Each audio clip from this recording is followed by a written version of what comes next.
Olá, sejam bem-vindos agora à nossa segunda aula aqui, que a gente vai ver o que? Análise fundamentalista. O que é análise fundamentalista? É um método que foi criado por um cara chamado Benjamin Graham, que é para você avaliar o valor de uma empresa. Ou seja, e a gente tem que ter em mente aqui dois conceitos. Um conceito é o preço e outro é o valor. Então tem uma frase que é célebre no mercado que a gente fala: preço é o que você paga, valor é o que você adquire. Ou seja, vamos supor, você compra um apartamento. Aí você viu que ele por muito tempo estava 350 mil e esses 350 mil estava num preço padrão aí que você estava olhando de outros apartamentos nas mesmas condições, com a mesma metragem quadrada, e de repente esse apartamento aparece por 200 mil. Você olha, não tem nada de diferente. Às vezes é um dono que está desesperado para sair do país e precisa vender, às vezes é alguém que tem uma dívida e precisa quitar. Então, o que aconteceu? Você pagou um preço de 200 mil por uma coisa que tinha um valor de 300 mil, que você conseguiu calcular. Então, a análise fundamentalista, ela vem nesse sentido, de tentar encontrar o valor de uma empresa e você identificar o preço que o mercado está pagando, que ele está oferecendo para te vender, é maior ou menor do que o valor da empresa. Então, como eu já disse, quem criou foi o Benjamin Graham e ele é o grande mestre de hoje, que é o maior investidor do mundo, que é o Warren Buffett. Inclusive, tem várias declarações dele falando que o livro O Investidor Inteligente, que foi do autor Benjamin Graham, é o melhor livro que ele já leu e talvez o único livro que ele precisasse ler sobre investimentos. É um livro bem pesado, assim, são acho que quase 400 páginas, eu já li ele umas 3 vezes, mas assim, ele é um livro mais pesado de se ler e a ideia aqui é trazer ele mais simplificado aqui pra gente num exemplo real. Então, a gente vai agora para o próximo slide e vamos pensar o seguinte: o que a análise fundamentalista faz? É aquilo que a gente falou, vai relacionar o preço que o mercado está pagando com o que? Com o valor. E o valor está ligado aos dados patrimoniais de uma empresa e os resultados que ela gera. Então, eu sempre gosto aqui, nosso curso sempre vai ser assim, tentar trazer exemplos reais para a gente conseguir ver uma coisa mais palpável, porque até agora o que a gente está pensando? A ação é só um número, um nomezinho com um número no final. Então, vamos lá, vamos pensar que você comprou uma farmácia. Primeiro eu quero botar alguns conceitos para você. O que é um patrimônio de uma empresa? É os imóveis que ela tem, uma marca, que é um ativo intangível, mas uma marca tem valor. Por exemplo, a marca Coca-Cola é valiosíssima. Independente do refrigerante, a marca Coca-Cola tem muito valor. Os veículos que a empresa pode ter, os estoques, o caixa, o que ela tem em conta corrente, tudo isso é patrimônio. E se você tirar aqueles passivos que ela tem, algumas dívidas, contas que ela tem a pagar com os fornecedores, se você pegar tudo que ela tem de patrimônio, de ativo, menos o que ela tem de passivo, a gente vai ter o que a gente chama de patrimônio líquido. E o desempenho é o quê? É a receita que a empresa tem, o lucro operacional e o lucro líquido. O lucro operacional, vamos chamar ele aqui de EBITDA. Na contabilidade, o lucro operacional tem até outro nome. Mas o EBITDA é um indicador que ele pega o lucro líquido. E o lucro líquido ele tem várias coisas que diminuem ele, que não são, por exemplo, efeito caixa, que é uma depreciação e amortização de ativos, que você dá baixa num valor de ativo. Então, você tem um edifício de 300 mil, ele deprecia em 25 anos. Então, a cada ano você tira um pouquinho desse valor que vai abater do lucro líquido e vai ajudar a empresa a pagar menos imposto lá na frente, porque tem a contribuição social sobre o lucro líquido, no intuito de quê? Dela pegar esse dinheiro e poder reinvestir em outros bens de capital, em maquinário, em outros imóveis, para ampliar.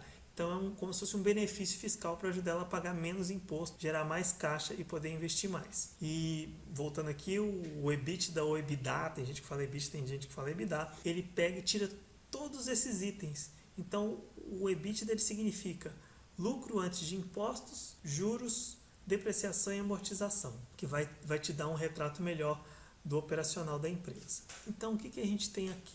A gente tem a situação da farmácia que a gente quer comprar. Ela tem um imóvel, é só uma farmácia. Vamos pensar que é uma farmácia, só tem uma unidade. Então, é um imóvel próprio de 300 mil. Ela tem mais um caixa de 300 mil reais. Tem um veículo de 30 mil reais. A marca dela foi avaliada em 30 mil e tem em estoque de produtos 40 mil. Do lado do passivo dela, ela tem dívidas de curto prazo de 10 mil e dívidas de longo prazo de 20 mil. Então a gente já dá para você ver que é uma farmácia que está muito boa. Tem um patrimônio líquido legal e tem 350 mil de lucro líquido anual. Então vou fazer um resumão. Total de ativos 700 mil, passivos 30 mil, patrimônio líquido, que é ativos menos passivos, de 670 mil, e um lucro anual de 350 mil. Agora vamos pensar em quatro tipos de preço dessa farmácia aí que estão querendo vender para você. Vamos supor que você olha que tem uma pessoa querendo vender essa farmácia por 300 mil. O 2, ele está querendo vender por 350 mil. Uma segunda situação. Uma terceira situação está querendo vender por 1 milhão. E a quarta situação por 50 milhões. Então vamos analisar cada proposta dessa em relação à situação patrimonial e os resultados dessa farmácia. Então vamos lá. A primeira proposta é um negócio de pai para filho.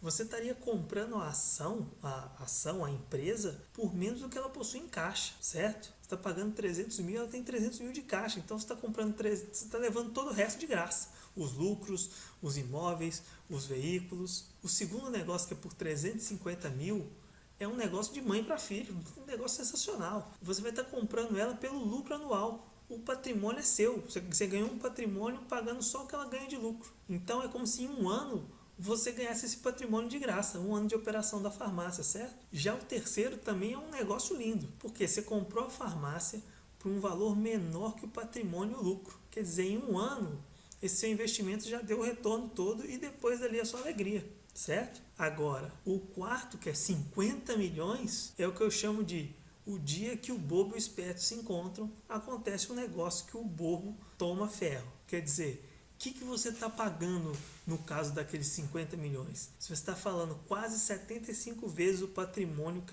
patrimônio líquido que aquela farmácia tem. E 143 vezes o lucro. Quer dizer, se é um lucro anual, a gente está falando que a gente vai demorar 143 vezes para conseguir recuperar tudo aquilo com os lucros que a farmácia tem hoje, supondo que esses lucros não cresçam, mas você vai ter que ter o quê? Uma projeção de alta de lucros muito grande, você vai ter que fazer esse patrimônio rentabilizar demais, certo? Agora, o que significa cada coisa que a gente falou aqui?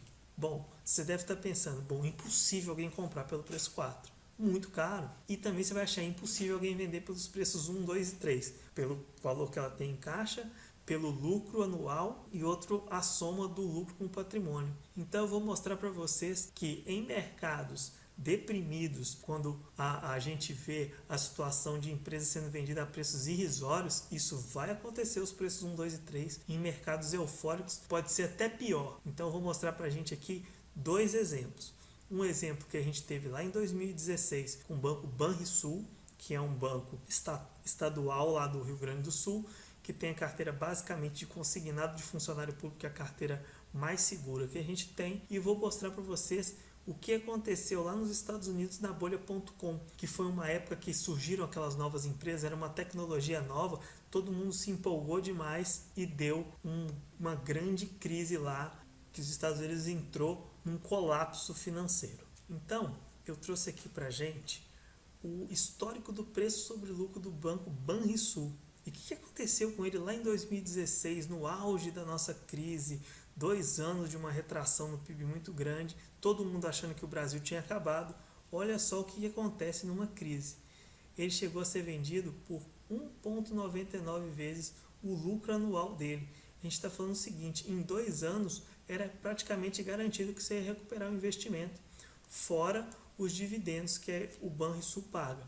Porque o lucro ele tem 2 destinos. Ou ele vai ser incorporado ao patrimônio da empresa para que ela possa fazer novos investimentos, crescer, ampliar seu mercado, ou ele vai ser distribuído para os acionistas. Normalmente, as empresas distribuem uma parte e outra parte ela incorpora ao patrimônio como reserva de lucros para alguma oportunidade que ela veja de aquisição, de expansão de atividades, ou ela pode depois aumentar o capital social.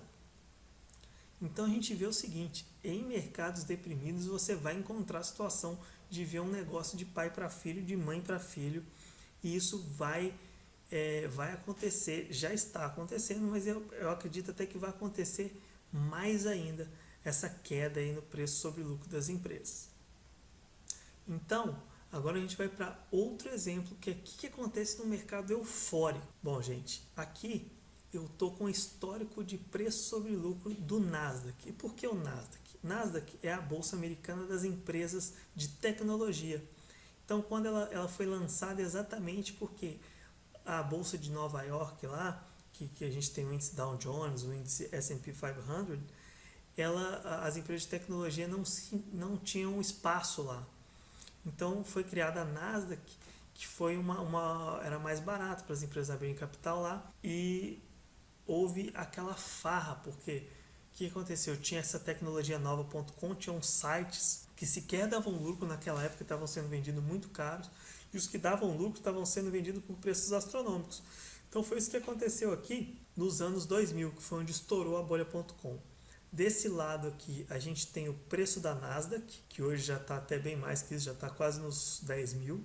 E ela chegou praticamente aqui a uma cotação de 5 mil, certo? Naquela época, olha como que ela subiu de 500 para 5 mil, ou seja, subiu 10 vezes em 5 anos. E o preço sobre lucro dela não estava naquele 173 que a gente viu, estava aqui acima de 500. Esse aqui é o preço sobre lucro médio das empresas que compunham a Nasdaq. A gente está falando que tinha gente acreditando que os lucros iam crescer tanto lá no futuro que valia a pena no presente pagar 500 vezes o lucro. Pô, ninguém vive 500 anos. Esse é um absurdo. Naquela época, o Warren Buffett, que é um seguidor dessa filosofia de análise fundamentalista, foi taxado como, poxa, o velho está ficando louco, não está aproveitando essa onda, as empresas.com vão bombar, é o futuro. Ele não entrou em nenhuma, e quando estourou a bolha, sobrou o quê? O pessoal falando, poxa, ele tinha razão mais uma vez, o mercado ficou eufórico e ele tinha razão.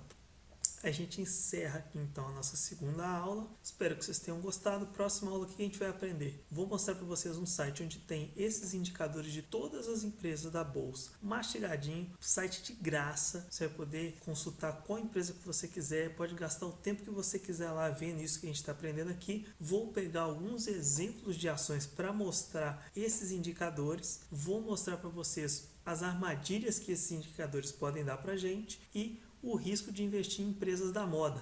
Espero que vocês tenham gostado. Até a próxima aula. Eu sei que teve uma pessoa que gostou aqui dessa aula, nosso grande amigo Warren Buffett, e até a próxima.